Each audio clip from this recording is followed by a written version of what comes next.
So Zarah Sultana gave an interview not long ago where she said that she didn't believe in money printing and money creation to effectively deal with many of the economic issues that we're facing. And that's a shame. That's a shame because I'm not sure who's around her. Just to give you context, Zira Sultana was speaking at this event. I think it was the beautiful days at the Rebel tent, the rebel tent, and she was speaking at the event, and someone asked a question. I believe it was the deputy leader of the Workers' Party, and he asked a question to Sultana about whether she would be willing to start doubting more forcefully that we need to print more money to start relieving the effect of all the social ills and austerity that are plaguing us, that have plagued us for so and are still plaguing us after such a long time post austerity, or even though we're still in austerity to be honest. And she said she thought if any policy that involved money printing would effectively lead to inflation. She was skeptical. And that's a shame. That's a massive shame because it's a shame that many people still can't come around the idea that you need to print money. You need to print money to when you operate under a fiat system and you have control of your currency and you borrow with your own currency. Inflation is a problem as so far as the goods, the any kind of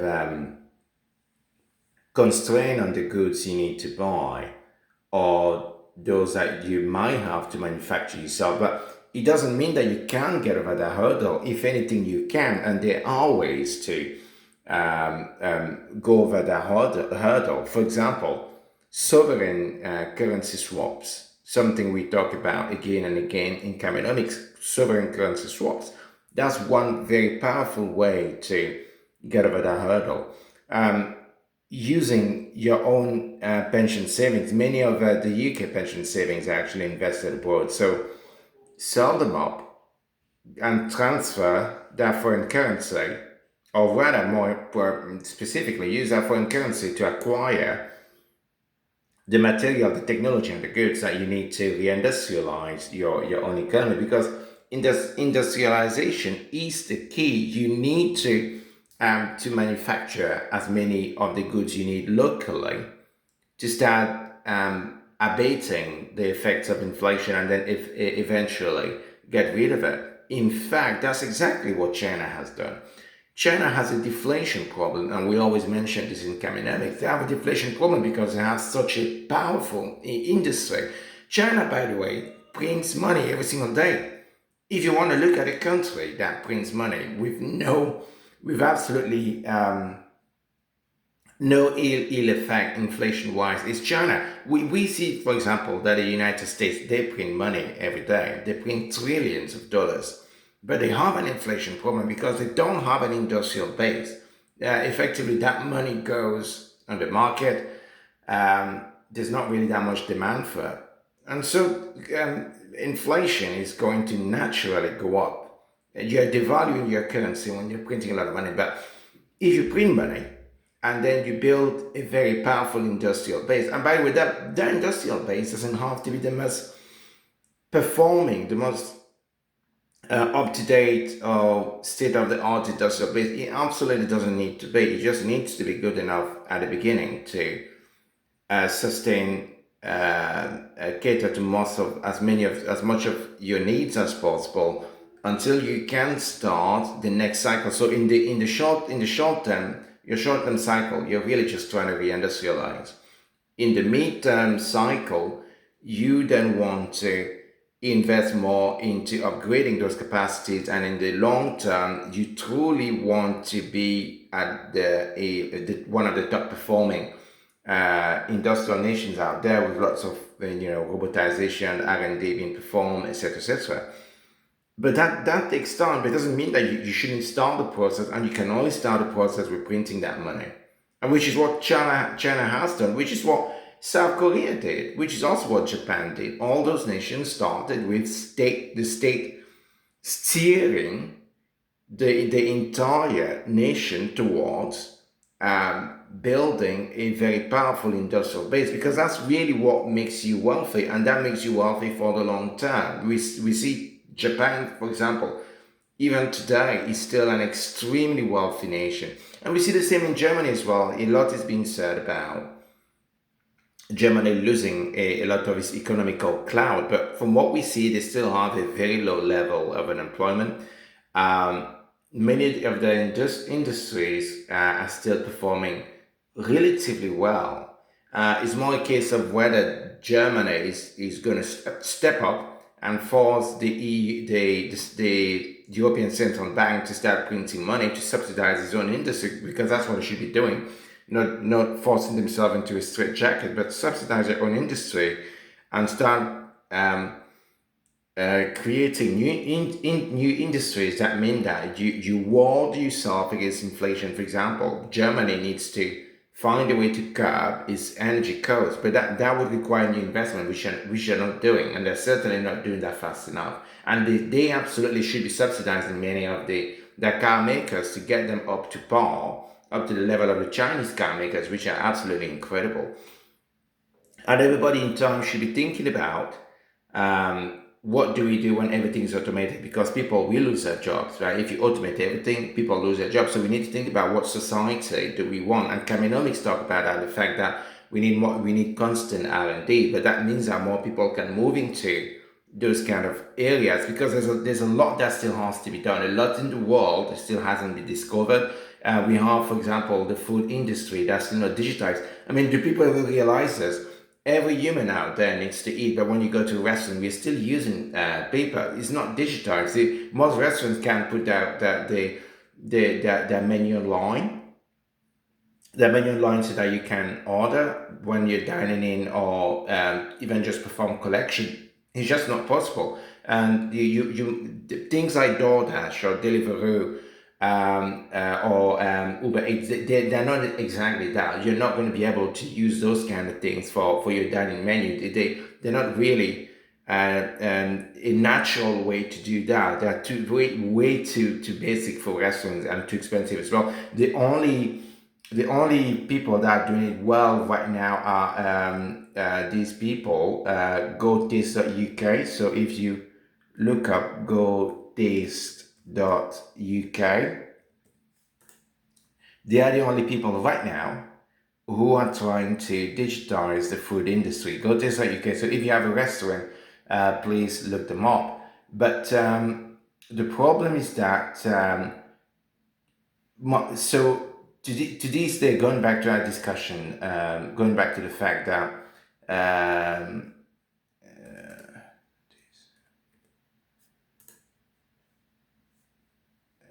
here we go. I think my internet connection is playing up with me, but you can check out what this is. Okay, but going back to our discussion, we have this issue whereby most industries in the world are not digitized. So you can't automate anything, because, assistive intelligence, I don't like using AI, artificial intelligence, AI as in assistive intelligence. Most of those algorithmic based models, the statistical models, they need data, and that data isn't there in most industries. So there's a lot to do. So it means that we can move away from finance, because everything's so financialized in the West, and into doing things more productively. But also, we need to increase the quality of what we do. For example, materials. Most of what we wear is still not recyclable. Why? Everything should be recyclable. So we need to think about how do we develop new materials, new chemistry. There's so much to do, and there's always going to be employment for people. Another thing, for example, our city centers. In many places like Birmingham in the UK, they're very ugly, so we need to rebuild them. But if we rebuild them, then we need new architects, new engineers. But how do we do that in a way that's sustainable and that also help us combat climate change, right? So that's another issue, global warming. We are going to need people to think about how to resolve those problems. And those are not going to be financiers, those are going to be engineering people. Those are going to be people that are going to do a mix of work in the office, but also on the ground. So the nature of work is going to change, but it doesn't, but automating, having more automation is not going to mean that people are going to be out of work. And even if ultimately, as we profess, we always champion in Kamenomics, if when eventually we automate everything so that humans don't have to do manual tasks, right? Let's say even the very hard tasks also, like everything, the intellectual stuff, even that we find a way to have, through artificial intelligence, truly start making discoveries for us, okay, drug discovery, new materials, new ways of doing things, etc. If we manage to do that, then in that case, we then need to think about, and we probably should already be thinking about having some form of very, not so much universal income, because universal income is great, but there's always a question of, okay, well, universal income, how much do people get, right? I think that's not sensible in that kind of context where we automate more and more, and where very likely, even when we create new types of job, less and less people are effectively going to be working. Most people are probably going to train people, but they're not going to be doing things actively because maybe robots will be doing that. In those kind of contexts, universal income, basic income, or universal income, whatever you want to call it, it doesn't make sense. What you then need to start thinking about, especially in the world where we find ways to recycle more and more, is goods allocation. Simple as that. Everybody should be able to get the best goods at the best quality, and as much of it as they need to. And the question become more that of capacity constraints, and just teaching people how to be reasonable within the context of the world in which they exist. So you're no longer talking about universal income yet. You're way past that. You're effectively giving goods for free to people. And there's a nation that can actually do that right now, is China. We talk about overcapacity in China, but I always say, and I said this in my previous video, there's no overcapacity in China. There's no such a thing. That's nonsensical. What there is in China is a lack of demand to meet that capacity, because of two things. The government doesn't make it easy for Chinese people to acquire the goods to produce. And China has about 1.4, probably 1.5 billion people now. China is in a position to have its own good, all its production, serve its own market. But it doesn't. It doesn't because it doesn't allow its own people to do so. Imagine if there was some kind of universal income of, let's say, 10,000 pounds per month for Chinese. We wouldn't be talking about an overcapacity problem, because there isn't one. Because everybody in China would get a nice car, etc., etc. They would be able to afford it, but the government doesn't do that. So it's a political problem here. But that demonstrates the point, that shows the point. The Chinese government could say, well, let's give it a brand new car, because the Chinese produce an incredible, a prodigious amount of cars, electric cars right now, and incredible cars, by the way. And the government could say, well, everybody gets a new car. There you go. You get a new car for free, right? But they don't. So it's a political issue. So eventually in time, this is going to be the main debate. What do people get for free? But we're not there yet in the West anyway. You're not there yet. China probably is kind of there. They still have a lot to do, but in some aspects they're kind of there already. And that's a good thing. But they need to start showing us the way. The Chinese need to be more ambitious and start showing us the way.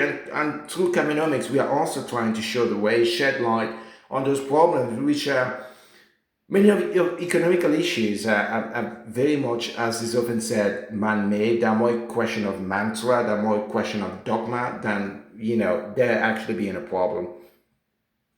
And in the current, kind of environment where everybody's blaming migrants, when in fact we need migrants. We need migrants because for any industrial revival, you're always going to need people to come in and help you. You need that. As a nation, it's a great thing that in the UK. The UK can attract migrants because those migrants exactly the people you need when you want to rebuild your cities. You need new railways, new transportation. You need migrant labor. Yeah, the UK is so lucky to have it. Very, very lucky. It's just a shame that the politics are not rising to the moment. And I fear Zarah Sultana, she will not rise to the moment if she persists in not educating herself on how to combat all the ills that are plaguing the UK society through money printing. We need to print money. Okay. Well, we have an event, a Kamenomics event on the 13th of September, where we're going to discuss those economic and business issues at La Fogazza in Manchester on 269 Chapel Street in Manchester. So come en masse, come in numbers, in large numbers. Get your friends, family to come along as well. Yeah, the food is good as well, so come along. Thank you. And visit Go Taste, obviously, and go5050.co.uk sponsor to Go5050. You can save up to 80% on streaming subscriptions.